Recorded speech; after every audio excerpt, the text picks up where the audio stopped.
नमस्कार. रसिको हो, नमस्कार. मनस्पर्शी साहित्य, कला व क्रीडा या समूहाच्या गोष्टींच्या मळ्यात या उपक्रमात मी अरुणा मुल्हेरकर माझ्या स्वतःच्या कथेचं अभिवाचन आपल्यापुढे सादर करत आहे. कथेचं शीर्षक आहे सोबतीचा करार. एक दिवस त्या रम्य पहाटेच्या वेळी माझ्या कानावर अत्यंत सुस्वर अशा स्वरलहरी पडल्या. इतक्या सकाळी सकाळी रेडिओ कुणी बरे लावला असावा असा विचार मनात येतो तितक्यात तानपुऱ्याची साथ ऐकू आली. नाही, हा रेडिओ नाही, कोणीतरी गात आहे. इतक्या सकाळी कोण गात असावं? आजपर्यंत तरी असं कोणी आपल्या बिल्डिंगमधून गाताना ऐकलं नव्हतं. हरिओम नगर ही आमची नवीनच वसाहत होत होती आणि बरेच नवीन नवीन लोक राहायला येत होते. कोणीतरी नवीन राहावयास आलं असावं, वॉचमन सांगू शकेल म्हणून त्याच्याकडे चौकशी केली असता असं समजलं की 4थ्या मजल्यावर कोणीतरी 60-62 वर्षाची एकटीच स्त्री राहायला आली आहे.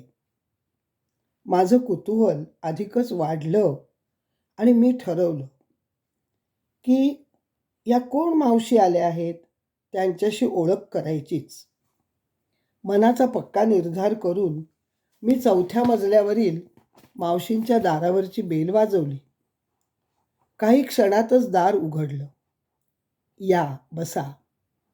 कोण आपण वगैरे चौकशी केल्यानंतर मी त्याला सांगितलं, मावशी. मावशी म्हटलं तर चालेल ना? हो हो, काहीच हरकत नाही. त्यांचं पहाटेचं गाणं ऐकून मला राहावलं नव्हतं. तुम्हाला त्रास तर नाही ना झाला माझ्या रियाजाचा? असं मधूनच त्यांनी माझं बोलणं तोडून विचारलं.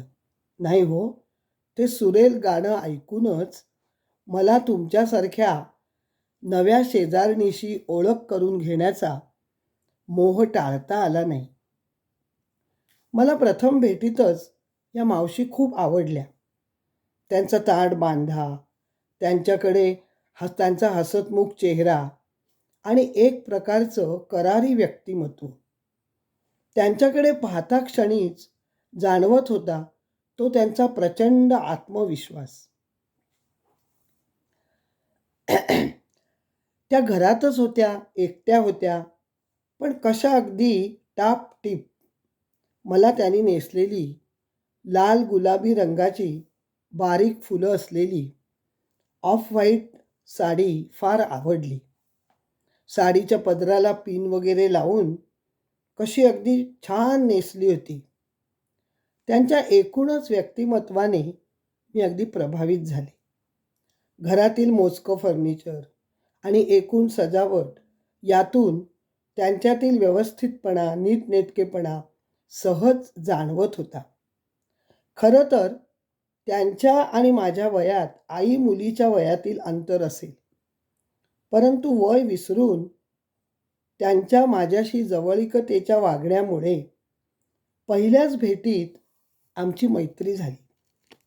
रोजच आम्ही भेटत होतो. मैत्री दिवसेंदिवस वृद्धिंगत होत होती.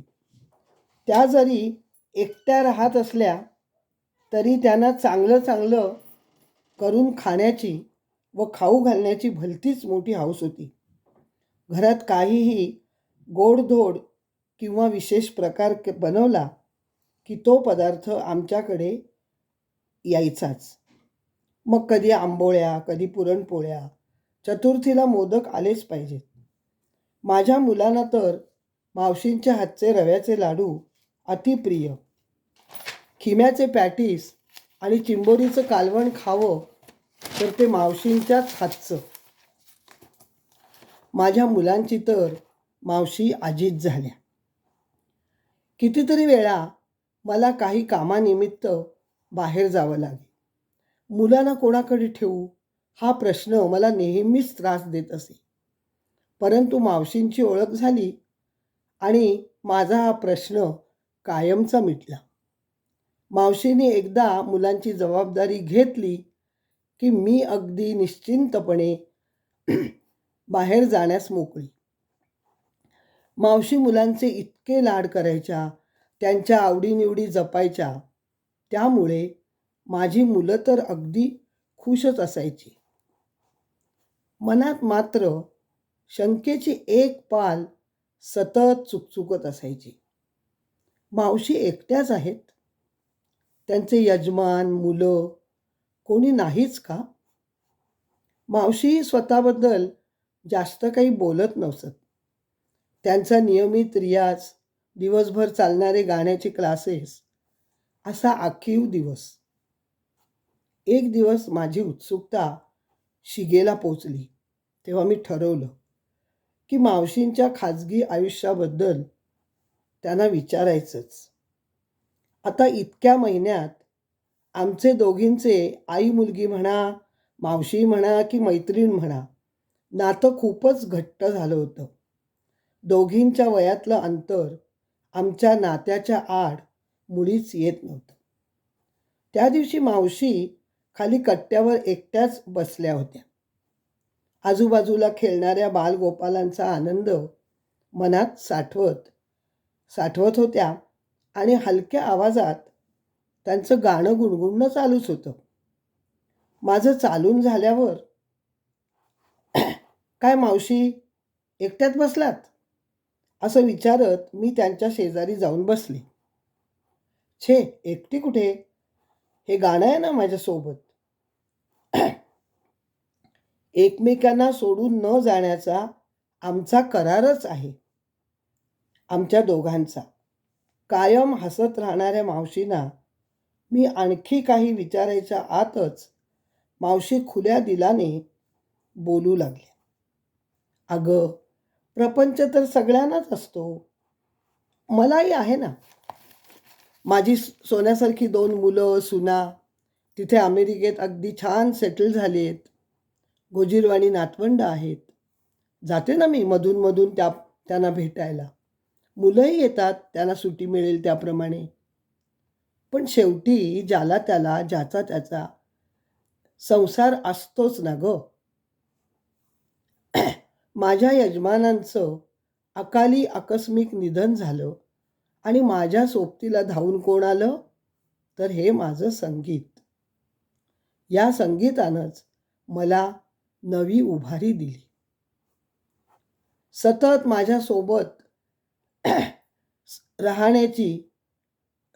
माझ्यासोबत राहून माझी साथ कधीही न सोडण्याचं या संगीताने मला वचनच दिलं आहे. दिवसभर नव्या बंदिशी लिहायच्या, त्यांना योग्य रागांच्या स्वरात बांधायचं, त्याच्या लयतालाचा अभ्यास करायचा. यात जो आनंद आहे ना, त्याचं वर्णन शब्दातीत आहे. कसं सांगू तुला?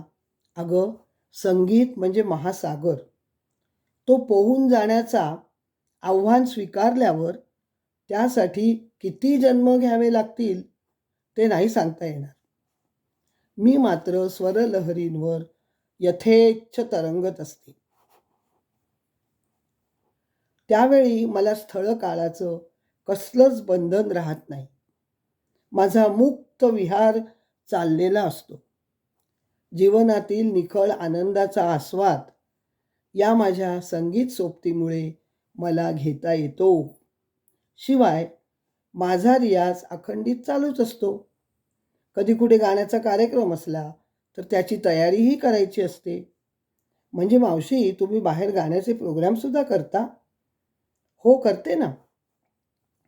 कधी नाट्यसंगीत, कधी भक्तिगीतं, असे छोटे मोठे कार्यक्रम चालू असतात. वर्षातून एकदा गुरुपौर्णिमेच्या निमित्ताने माझ्या गुरुजींच्या क्लासचा मोठा समारंभ असतो. त्यांचे सगळे तयार झालेले विद्यार्थी त्यावेळी गातात. त्यात मी नेहमी शास्त्रीय गायनाचा म्हणजे ज्याला ख्याल गायकी म्हणतात, कार्यक्रम करते. तुला सांगायला मला आवडेल, माझे गीतरामायणाचे जवळजवळ 25 ते 30 प्रोग्रॅम आजपर्यंत झाले आहेत. अरे वा मावशी, मग तुमचं गीतरामायण आपल्या हरिओम नगरमध्ये व्हायलाच पाहिजे. हो, करूया की. आज मावशींनी त्यांचं उत्तर आयुष्य माझ्या समोर अत्यंत मोकळ्या मनानं खुलं केलं. तेव्हापासून मी ठरवलं की मावशींचा कार्यक्रम करायचाच. आमच्या सेक्रेटरींशी मी मावशींची ओळख करून दिली. कमिटीने मनावर घेऊन यंदाची कोजागिरी पौर्णिमा मावशींच्या गीतरामायणाने जागवायची हा ठराव एकमताने पास केला. मोठ्या उत्साहाने सोसायटीतील तरुण वर्गानं स्टेज, माईक, लाईट, डेकोरेशन सर्व व्यवस्था चोख पार पाडली आणि मावशींचं गीतरामायण उपस्थित असलेल्या सर्व श्रोत्यांच्या मनात घर करून बसलं. या गीतरामायणाने मावशी हरिओम नगर या अतिविशाल वसाहतीतील घराघरात जाऊन पोचल्या. स्वातंत्र्य दिन असो की गणतंत्र दिन असो, देशभक्तीपर गीतं मावशींचे विद्यार्थीच सादर करू लागले. 5 दिवस गणपती उत्सवात सर्व सांस्कृतिक कार्यक्रमांसाठी मावशींचा सल्ला शिरोधार्य मानला जाऊ लागला. क्लब हाऊसमध्ये संक्रांत, चैत्रगौर, भोंडला इत्यादी कार्यक्रमांचं आयोजन कोण करणार? तर मावशी. मावशी म्हणजे हरिओम नगरचं हार्ट, हृदयच. त्यांच्या वाचून कोणतीच गोष्ट पुढे जात नव्हती. मावशींचाही प्रत्येक गोष्टीत अगदी हिरिरीने सहभाग असायचा. त्यांच्याकडून नकार येण्याचा कधी प्रश्नच उद्भवला नाही. मी आणि माझ्या मैत्रिणी नेहमी विचार करत असो, ही एवढी 60 पार केलेली बाई थकत कशी नाही? इतकी सकारात्मक ऊर्जा यांच्याजवळ येते तरी कुठून? त्या दिवशी याचंही उत्तर मला मिळालं. त्यांच्या सतत प्रसन्न आणि टवटवीत दिसणाऱ्या चेहऱ्यामागचं राज आहे त्यांचं अत्यंत ओजस्वी संगीत. त्यावरील त्यांची निष्ठा, भक्ती आणि नितांत श्रद्धा. आमच्या वसाहतीतील या मावशी म्हणजे एक आगळंच रसायन आहे, याची मनोमन खात्री पटली.